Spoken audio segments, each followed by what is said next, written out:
এই মুহূর্তের পাওয়া সবচেয়ে বড় খবর, নতুন বছরের শুরুতেই দেশে ক্রমেই বাড়ছে করোনার প্রকোপ। গত 24 ঘন্টায় নতুন করে করোনা আক্রান্ত হয়েছে 760 জন, মৃত্যু হয়েছে আরও 2 জনের।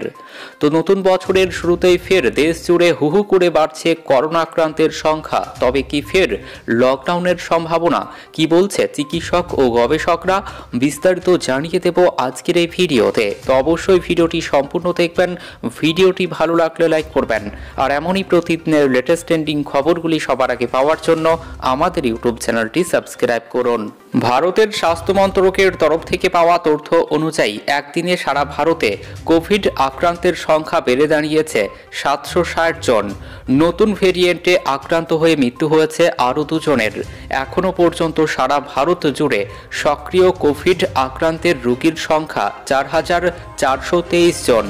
স্বাস্থ্য মন্ত্রকের তরফ অনুসারে গত 24 ঘন্টার মধ্যেই 2 কোভিড আক্রান্তের মৃত্যু হয়েছে, যথাক্রমে কেরল ও কর্ণাটকে। গত বুধবার দেশে মোট 602টি নতুন করোনা আক্রান্ত এবং 5 জনের মৃত্যুর খবর পাওয়া গিয়েছিল। গত বছরের শেষে নতুন করে কলকাতা ও সংলগ্ন এলাকায় খোঁজ মিলেছিল করোনা আক্রান্তের। বেলেঘাটা আইডি হাসপাতালে ভর্তি 3 কোভিড রোগীর মধ্যে 2 জন উত্তর কলকাতার, অপরজন বারাসাতের বাসিন্দা। ভিড়ের মধ্যে সংক্রমণ ছড়ানোর আশঙ্কা রুখতে মাস্ক ব্যবহার করার পরামর্শ দিচ্ছে চিকিৎসকরা। নতুন ভেরিয়েন্ট এর মধ্যেই গত বুধবার দিল্লিতে প্রথম এক আক্রান্তের শরীরে মিলেছিল JN.1 ভাইরাস। 30শে ডিসেম্বর 2023 পর্যন্ত দেশে 109 জনের শরীরে করোনার নতুন সাব ভেরিয়েন্টের সন্ধান মিলেছিল। হু জানিয়েছে গত এক মাসে গোটা বিশ্বে করোনার দাপট বৃদ্ধি পেয়েছে 52%। ভারতে মোট 11টি রাজ্যে এই করোনার নতুন সাব ভেরিয়েন্ট JN.1 ভাইরাসের সংক্রমণের খোঁজ মিলেছে, যার মধ্যে রয়েছে কেরল, তামিলনাড়ু, গোয়া, গুজরাট, উড়িষ্যা, কর্ণাটক, মহারাষ্ট্র, রাজস্থান, তেলেঙ্গানা, দিল্লি ইত্যাদি।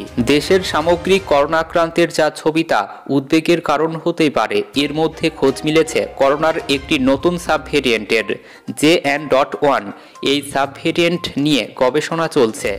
সম্প্রতি ইউনাইটেড কিংডমের স্বাস্থ্য মন্ত্রকের এক গবেষণায় জানা গিয়েছে এই সাব ভেরিয়েন্টে আক্রান্তদের মধ্যে উদ্বেগ এবং ঘুম না হওয়ার লক্ষণ দেখা গিয়েছে। তো এই ছিল এখনকার মতো খবর। ভিডিওটি ভালো লাগলে লাইক করবেন। ধন্যবাদ।